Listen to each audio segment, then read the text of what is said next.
Hey guys, TikTok Sole here, or just Sole, back with another video. And today we'll be looking at the most current beef in hip hop, being between Pusha T and Drizzy Drake. With Pusha releasing the story of Adidon with no chill on it, it was hard to believe that the lyrical content was going to get any deeper than the ghostwriting accusations that had previously and constantly been hurled at Drake. So today I wanted to take it back to the beginning, to the roots of this beef and how it all started, which actually began with Bape, aka Birdman, never paying the Neptunes in full for their production on his early hit record What Happened to That Boy, and also involved Japanese clothing brand Bape, which played the bigger role in provoking this beef between the two labels, being Drake's Young Money Cash Money and Pusha T's Good Music. So let's get into it and take a look at how this all began, starting with chapter 1. Hope you guys enjoy.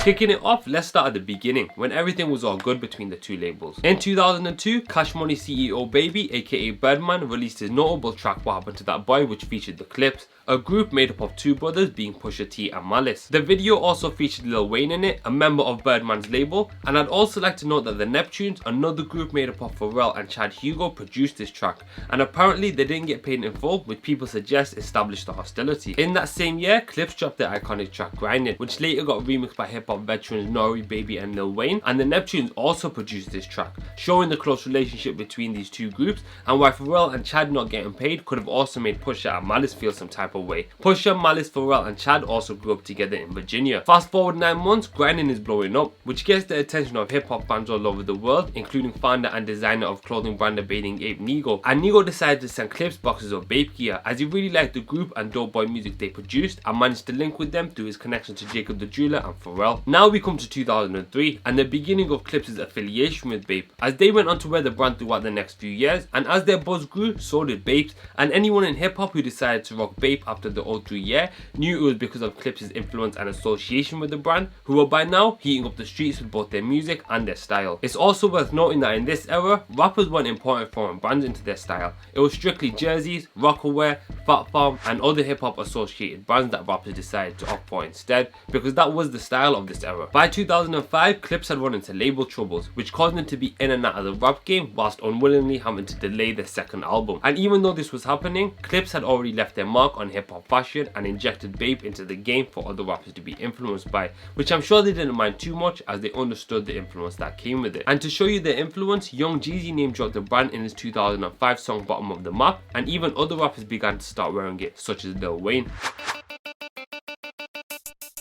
Moving on to hip hop's relationship with Bape, we can start it in 2005, as this was when the game really started taking a liking to the Japanese streetwear label. A bunch of different artists began to start wearing it, from Jay-Z to Fabulous, but one artist that took a particular liking to it was Lil Wayne. We saw Weezy wear the brand on multiple occasions in this year alone, such as the 2005 BET Awards where he rocked a purple camo hoodie with some Bape studs on his feet, to his feature on Bobby Valentino's Tell Me remix, where again he decided to go for some Bape stud footwear, this time a green and yellow colorway to match with the green camo shorts, which were also by Bape. And this wasn't the end of it, because these two looks were two of the more casual times we saw Wayne rock Bape in this era. In that same year of 2005, Lil Wayne dropped his Carter 2 album and had two lead singles off of it, being Fireman and Hustler Music. And to certify Lil Wayne's infatuation with Bape at this time, we saw that he decided to rock A Bathing Ape looks for both of the videos to these songs, showing just how into Bape he really was at this time. For the Fireman video, he rocked a Baby Milo hoodie, then in the Hustler Music video, he took it up a notch and rocked two different Bape looks, being a purple Bape aesthetic with the hoodie and Bape studs again,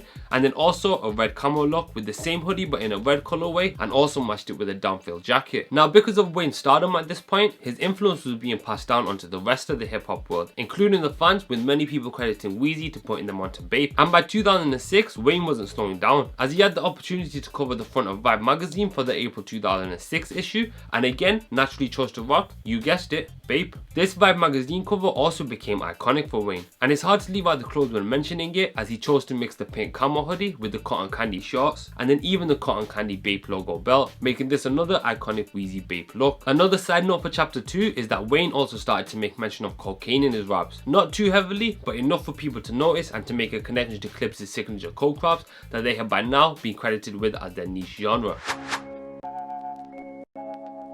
This is when names start to get mentioned and transparency begins to reduce, with both parties making statements on their involvement with Bape. At the beginning of 2007, Lil Wayne covered Complex magazine and had an interview where the interviewer made a comment about how Wayne rocked Bape on the cover of Vibe magazine, and now other rappers started to rock it, with Wayne shutting this down, saying he ain't no trendsetter, he just likes Bape, and if other people want to rock it, they can. Then the interview gets a bit more revealing, and Wayne is asked about Clipse's involvement with Bape and coke raps, in which he makes a statement about how when Pharrell wore Bape, people thought he was weird, but when he does it, people think it's hot, as well as how he ain't no coke rapper and got rich off of music, not no drugs. Which brings me to the next turning point, being Mr. Me Too. Before this interview took place, Clipse were gearing up to return for their sophomore album Hell Hath No Fury after going through label trouble as previously mentioned, and dropped a lead single for it titled Mr. Me Too featuring Pharrell. I know what you're thinking, why I call you Me Too.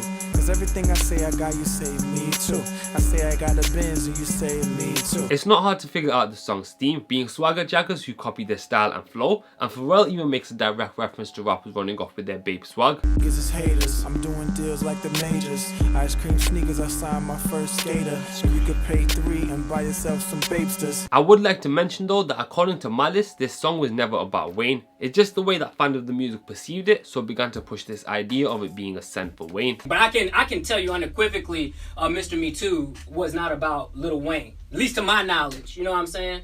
At least to my knowledge. Now in the midst of 2007, Lil Wayne began to play another narrative into his character, saying that he was the best rapper alive, which he still claims to this day. And I mean, I would argue that Wayne is one of the best rappers alive, but we don't need my opinion on the matter right now. And someone that would definitely disagree with me would be the Clipse, because by the middle of that year, they had sat down for an interview with Lace magazine where they were questioned on their stance on Lil Wayne. Both Pusha and Malice didn't have any problem saying how they felt, as they went on to explain that he can't be the best rapper alive due to him biting styles, and also how it was the streets claiming that Wayne ran off with their Bape swag and not them. And by the end of the 2007 year, Wayne sat down with Complex magazine for yet another cover story, and of course the interviewer brought up Clipse to Wayne again, with his answers being as direct as Clipse's were. I thought the whole Mr. Me Too video was about me to tell you the damn truth. They think I want to be like them? I'm on $1 million bus going around the world charging people from 50 grand to 150 grand for verses, and I got 77 songs in magazines, and I got 1 billion more. Do the math. You think I'm trying to be like you? No sir. Which the Clipse took offense to, especially Pusha. Wayne, somebody had began to like, they asked Wayne like, or said something to him about you're taking their style. You're taking their style about drugs, and then you wearing the Bape. I remember it was an interview. It was like something crazy. It was like I'm on $1 million buses or something. You think I want to be like them? And it was a bit aggressive for me. I'm just like, whoa, you know, like I know how to talk. After this, the two parties quarreled with each other through trading mentions, but it soon came to an end when Lil Wayne was found with a gun on his tour bus in July of 2007. He dropped his Carter 3 album in 2008. Then after fighting the gun charges for a few years, was convicted on a plea deal to do up to a year in prison at none other than the infamous New York prison, Rikers Island. And by 2010, he was convicted, and by the end of the year, he was released, in which obviously the beef had died down. At this point, Clipse had stopped making music, with Malice leaving the rap game as a whole to lead a more cleaner and religious life, and Pusha T went independent by signing to the Good Music label owned by Kanye West. And by 2011, Pusha T had released his first solo project entitled Fear of God, and on there is a track called Open Your Eyes, where he surprisingly reinforces the Wayne beef dead by congratulating Wayne on his release from Rikers. Yeah, they the free weepy. Congratulations, my nigga. With his reasoning being that going to jail is bigger than any rap beef, and he would have empathy for anyone in that situation. By 2009, Drake had signed to YMCMB, and his rise to being the biggest artist in hip-hop began. In 2010, MTV aired a new show called When I Was 17 and featured multiple rappers in it, with Drake being one of them. In his episode, he talks about how he was a big fan of the Clipse group when he was 17. One day I was looking for like autograph stuff from Clipse because I was like a really big Clipse fan. You know what I keep in a line. Some search words led me to this guy in Virginia that supposedly had a microphone that Pusha T used during the show. It was like plastic, but it had his autograph on it. I used to pretend I was doing interviews on the red carpet and perform all the Clipse songs in my basement with the mic. I'm a full-size teen at this point, like, you know, so this is in private.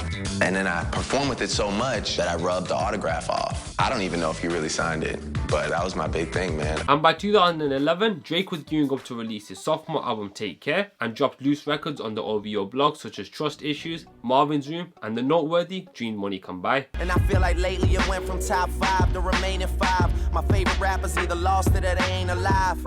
And they trying to bring us down, me, Weezy and Stunner. We stayed up, Christmas lights in the middle of summer. As you heard, Drizzy raps about how his favorite rappers either lost it or they ain't alive. And after Drizzy publicly claiming that Pusha and Malice used to be one of his favorite groups, Pusha T took these bars personal and felt they were directed at him. So now Pusha's feeling some type of way, and he has all this energy since moving to good music to incite another clash in this sport of rap. I would also like to mention that at this time there was other conflicts happening between Lil Wayne and Jay-Z, and overall the Good Music and Young Money Cash Money labels, so Pusha's reach for Drake's lyrical content on Dream Money Come By were viable to some extent. And from there we get into the playoffs of the beef, as now it's track by track that the beef begins to spiral out of control, starting with Pusha T on his response of Don't F With Me, which was the remix of Drake's Dream Money Come By, showing this was a calculated release. Local niggas hating but I can't blame them. Clear the road to the riches but I can't pave them. Put Trey up on your hook, still couldn't save them. Better chance with the snowball hitting Satan. Pusha makes reference to a Trey Songz feature, which coincidentally Drake did fit because he did release a single earlier in time titled Replacement Girl, which featured Trey Songz. Rappers on they sophomores acting like they boss lords.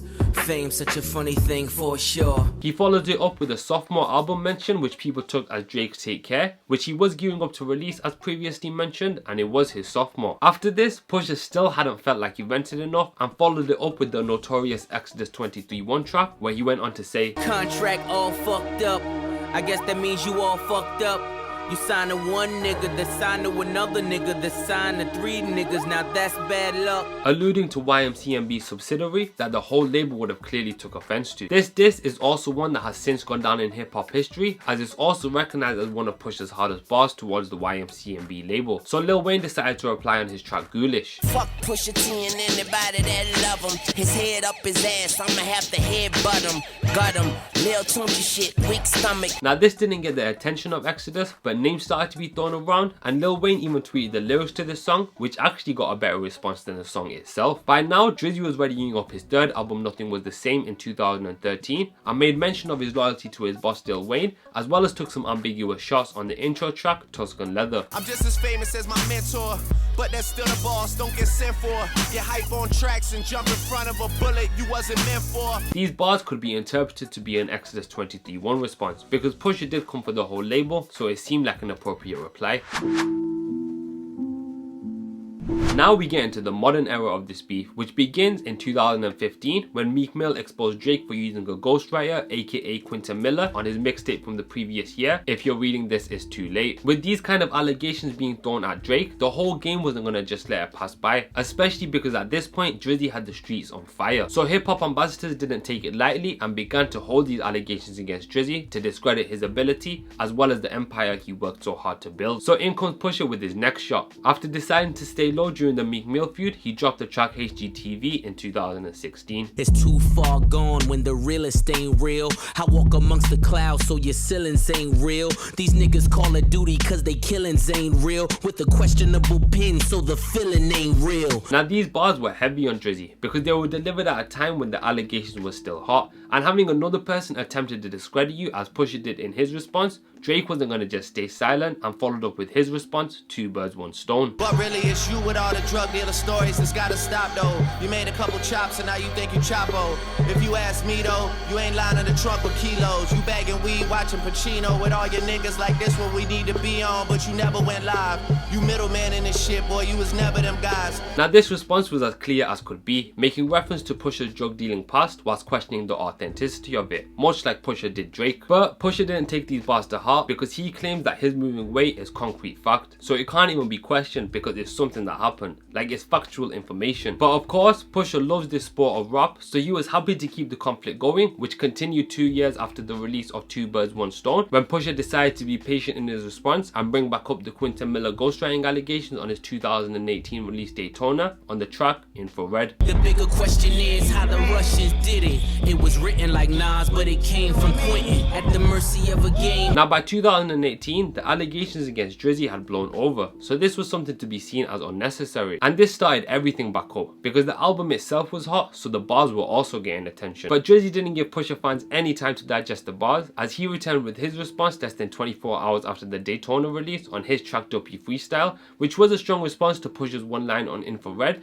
But after how long this beef's been going, all it took was one line for everything to get riled up again, which it did. Dopey Freestyle had multiple shots in it, from Drake claiming to have ghostwritten for Pusha's friend and boss Kanye West. What do you really think of the nigga that's making your beats? I've done things for him I thought that he never would need. Father had to stretch his hands out and get it from me. I pop style for 30 hours, then let him repeat. To rebuking the ghostwriting claims. And as for Q, man, I changed his life a couple times. Nigga was at Kroger working double time. Y'all acting like he made the boy when I was trying to help the guy. And the one thing that really set everything off on this track was the line, holla at me when you multi-million. I told you keep playing with my name and I'ma let it ring on you like Virginia Williams.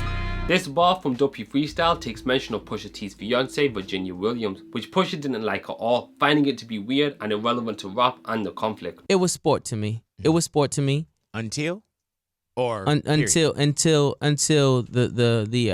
fiance mention.